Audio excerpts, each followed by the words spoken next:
শুরুতেই আসলে আমি কেন সম্পৃক্ত বা কিভাবে সম্পৃক্ত এই বিষয়গুলো নিয়ে একটু বলি।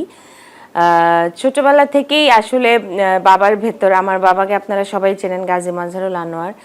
ওনার ভেতরে আমি যে দেশপ্রেমটা দেখতাম, দেশকে, দেশের মানুষকে তিনি যেভাবে লালন করতেন, দেশের প্রতি তার যে ভালোবাসা, তো সেই বিষয়টা দেখে দেখে আমি বড় হয়েছি এবং আমার ভিতরেও সেই দেশকে নিয়ে, দেশের মানুষকে নিয়ে সবসময় ছোটবেলা থেকেই একটা ইচ্ছা তৈরি হয় যে আমি যখন বড় হব, আমার যদি সুযোগ হয়, আমি আমার দেশের জন্য কিছু করব, দেশের মানুষের জন্য কিছু করব। তো এরকম একটা বিষয়।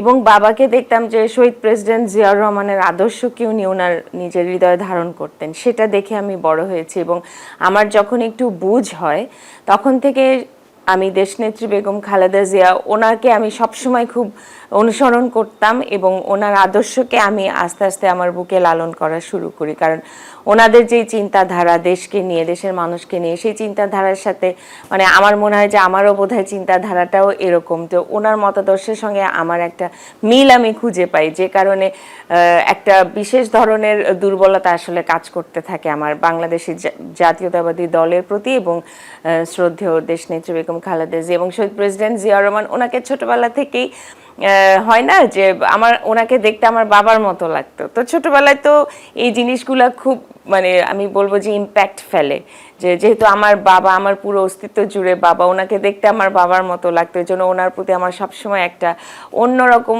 মানে একটা বলবো যে শ্রদ্ধা বলেন, ভালোবাসা কাজ করতো। আর দীর্ঘ 17 বছর পর সত্যিকার অর্থে আমরা একজন পরিশীলিত তারেক রহমানকে পেয়েছি, ওনাদের সুযোগ্য সন্তান। এবং এবার উনি বাংলাদেশে ফিরে আসবার পর আমরা যে বিষয়গুলো ওনার ভেতরে দেখছি, মানে দেশকে নিয়ে ওনার ভালোবাসা, দেশকে এগিয়ে নিয়ে যাওয়ার পেছনে ওনার যে চিন্তা ভাবনা, ওনার যে মতাদর্শগুলো, এবং উনি যেভাবে দেশকে এগিয়ে নিয়ে যাওয়ার যেই মানে আমি বলবো যে যেই প্রচেষ্টাগুলো, অদম্য প্রচেষ্টাগুলো চালিয়ে যাচ্ছেন, একজন বাংলাদেশের সচেতন নাগরিক হিসেবে আমি অবশ্যই সেটাকে সাধুবাদ জানাই। এবং যেহেতু ওনাদের মতাদর্শের সাথে আমার মতাদর্শের, আমার পারিবারিক মতাদর্শের একটা মিল আমি খুঁজে পাই, যে কারণে ওনার এই জার্নিতে সত্যিকার অর্থে আমি ওনার সাথে শরিক হতে চাই। তো এটাই আসলে আমার রাজনীতিতে সম্পৃক্ত হওয়ার অন্যতম একটি প্রধান কারণ।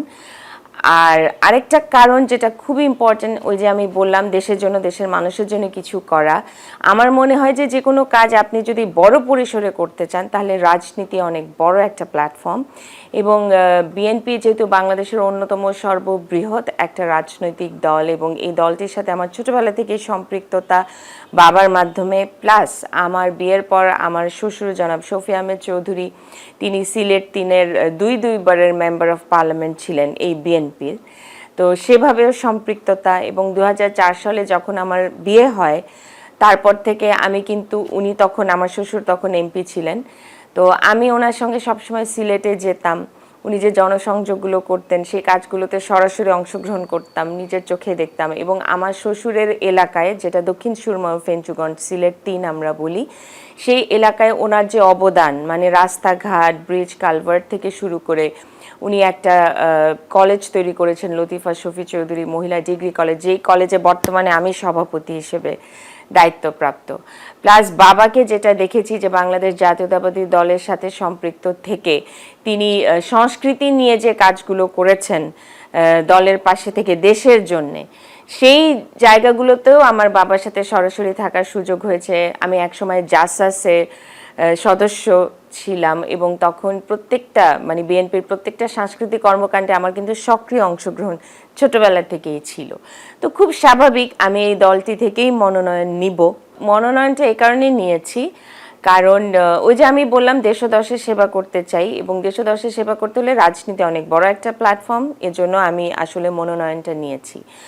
আর আরেকটা বিষয় হলো যে এখানে আসলে অনেক বিষয় থাকে, যেমন আমরা যখন মনোনয়ন নিতে গিয়েছি তখন এগুলো নিয়ে নানা ধরনের তর্ক বিতর্ক, যে হ্যাঁ এনারা কেন আসছেন, 17 বছর এনারা কই ছিলেন। তা আমার কথা হলো যে 17 বছর হোক 20 বছর হোক, আমি তো বছরকে বছর ধরেই আমার বাবা এবং শ্বশুরকে দেখেছি যে এই দলটির সাথে সম্পৃক্ত ছিল, এবং এই দলটির সাথে থেকে তাদের যে অবদানে দলটির প্রতি কিংবা দলের কার্যক্রমের ক্ষেত্রে তাদের যে অবদানগুলো সেগুলো তো তারা সারা বছরই করে গিয়েছেন, শুধু 17 বছর কেন, বহুত বছর আগের থেকেই করছেন। আর আমার বিষয়টা হলো যে আমি তো আমার পুরো অস্তিত্ব জুড়ে বাবা। আমার বাবা আমাকে সবসময় বিয়ের আগে বলতেন, আমি যেহেতু গান বাজনা করতাম, বলতো যে সংসার মানে লেখাপড়া ঠিক রেখে গান বাজনা করো, আর বিয়ের পরে বলতেন সংসার ঠিক রেখে গান বাজনা করো। তো এতদিন তো আমি সংসারই করেছি, আমার 22 বছর হয়েছে, বিয়ে হয়েছে, আমার 2টো ছেলে আছে। আমি কখনোই আমার ক্যারিয়ারের জন্য সংসারকে অবজ্ঞা করিনি, কিন্তু এখন আমার ছেলে 2টো বড় হয়ে গিয়েছে, ওরা বিদেশে আছে, পড়াশোনা করছে। এখন আমি মনে করি যে আমার জন্য যথার্থ সময়, যে সময়টা আমি আমার দেশকে দিতে চাই। তো সেই কারণে এখন আমার এই মনোনয়ন সংগ্রহ করা, এতদিন হয়তো আমার মনে হয়েছে যে না, ওইটা আমার প্রপার টাইম না, হয়তো আমার বাচ্চাদেরকে, আমার ফ্যামিলিকে আমার একটু সময় দেওয়া উচিত। কিন্তু জনসংযোগমূলক যে কাজগুলো কিংবা সাংস্কৃতিক যে কর্মকাণ্ডগুলো সেগুলো আমি সবসময় চালিয়ে গিয়েছি, কিন্তু সরাসরি দলের সাথে সম্পৃক্ত থেকে না, কিন্তু পারিবারিকভাবে সম্পৃক্ত থেকে। আর এবার আমি সরাসরি দলের সাথে সম্পৃক্ত হয়ে কাজগুলো করতে চাই, কারণ আমি মনে করি এটা আমার জন্য একটা প্রপার টাইম। যদি আমি দেশের জন্য, দশের জন্য কিছু করতে চাই, এখনই সময়, এবং এই সময়টাকে আমি এক মুহূর্ত নষ্ট করতে চাই না, আমি কাজে লাগাতে চাই। এমপি হয়ে গেলে আমার হাতে যদি সেই ক্ষমতাটা আসে, কারণ ক্ষমতা এবং বলে না যে পাওয়ার অ্যান্ড মানি, মানে আপনি যা কিছু জীবনে করতে চান এই দুটোর মাধ্যমেই আপনি করতে পারবেন। তা আল্লাহর মধ্যে ছোটবেলা থেকেই কিন্তু সচ্ছল পরিবারে আমি বেড়ে উঠেছি। তো আমি আমার ব্যাপারে একটা প্লাস পয়েন্ট এটা বলতে চাই যে সাধারণত দেখা যায় না যে ক্ষমতায় গেলে অনেকের মাথা গরম হয়ে যায়, সেই ক্ষমতার খ্যাতিটা ওরা নিতে পারে না, দেখা যায় যে নানা ধরনের দুর্নীতিমূলক কাজকর্মে তারা লিপ্ত হয়ে যায়। তা আমাদের মধ্যে না সেই ক্ষুধাটা কখনোই থাকবে না, কারণ আমরা তো ছোটবেলা থেকে দেখি সচ্ছল পরিবারই বড় হয়েছে। আমাদের মধ্যে ক্ষুধাটা হচ্ছে শুধু দেশের জন্য, দশের জন্য কিছু করা, দরকার হলে নিজের পকেটের টাকা খরচ করে করব, কিন্তু তাও কোনো রকম কোনো দুর্নীতির চিন্তা ভাবনা মানে আউট অফ কোয়েশ্চেন, কোনো প্রশ্নই আসে না। তো প্রথমে আমি তো জানি না আসলে যে আমাকে মানে সত্যি সত্যি বিএনপি থেকে নির্বাচিত করা হবে কিনা, কিংবা করা হলেও কোন এলাকা থেকে করা হবে। তা আমার শ্বশুর এলাকা যেহেতু সিলেট 3 এবং আমার নিজের এলাকা, আমার বাবার এলাকা হচ্ছে কুমিল্লা 1, তো আমি 2 জায়গা থেকেই আসলে মনোনয়নটা চেয়েছি।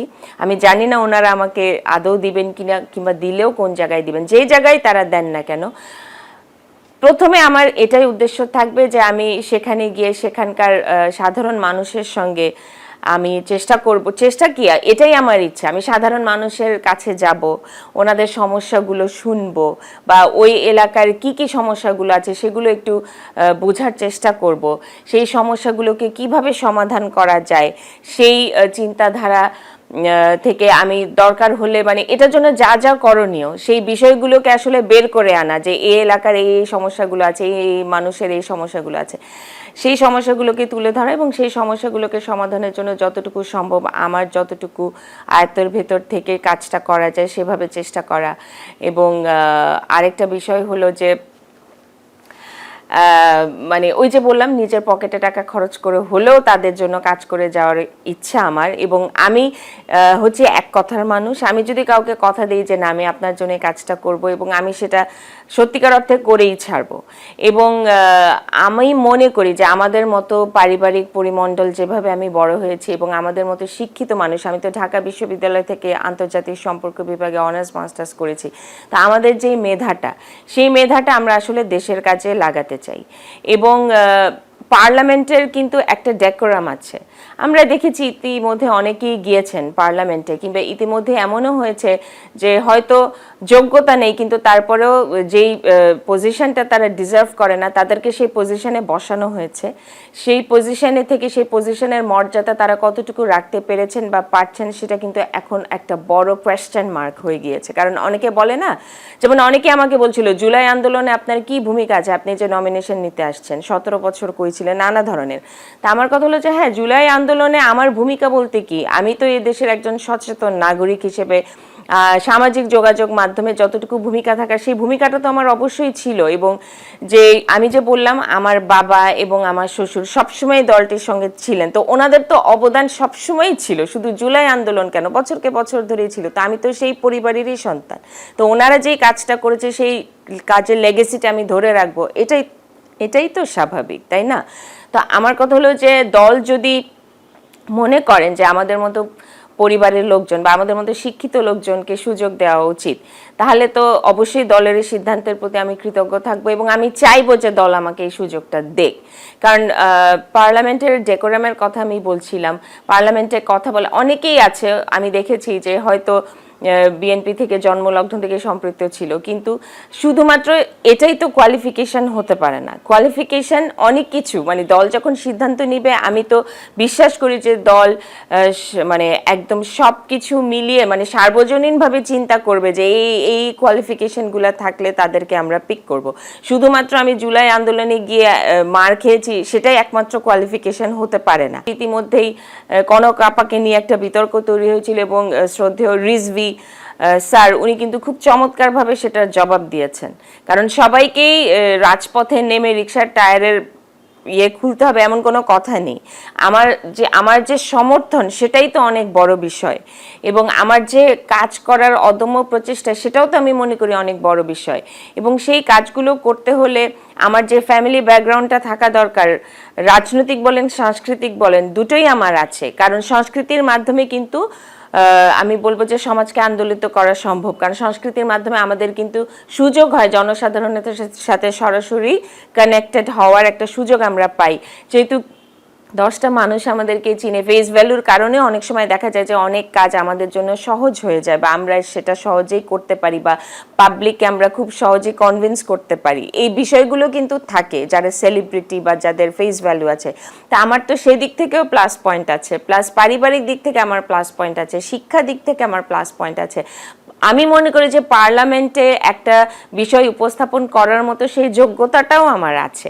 তা আমার কথা হলো যে সর্বদিক বিবেচনা করে আমার তো মনে হয় যে আমাকে তারা বিবেচনার অধীনে আনতে পারেন। বাকিটা তো অবশ্যই দলের সিদ্ধান্ত, তবে দল যেটাই সিদ্ধান্ত নেবে আমি তাদের সিদ্ধান্তের প্রতি অবশ্যই আমি শ্রদ্ধাশীল। তবে আমি মনে করি ব্যক্তিগতভাবে আমার সেই আত্মবিশ্বাসটা আছে যে আমার মনে হয় যে এই মহিলা সংরক্ষিত আসনের যে বিষয়টি, আসনটির জন্য আমি আমার নিজেকে সম্পূর্ণভাবে উপযুক্ত মনে করি ইন অল রেসপেক্টস।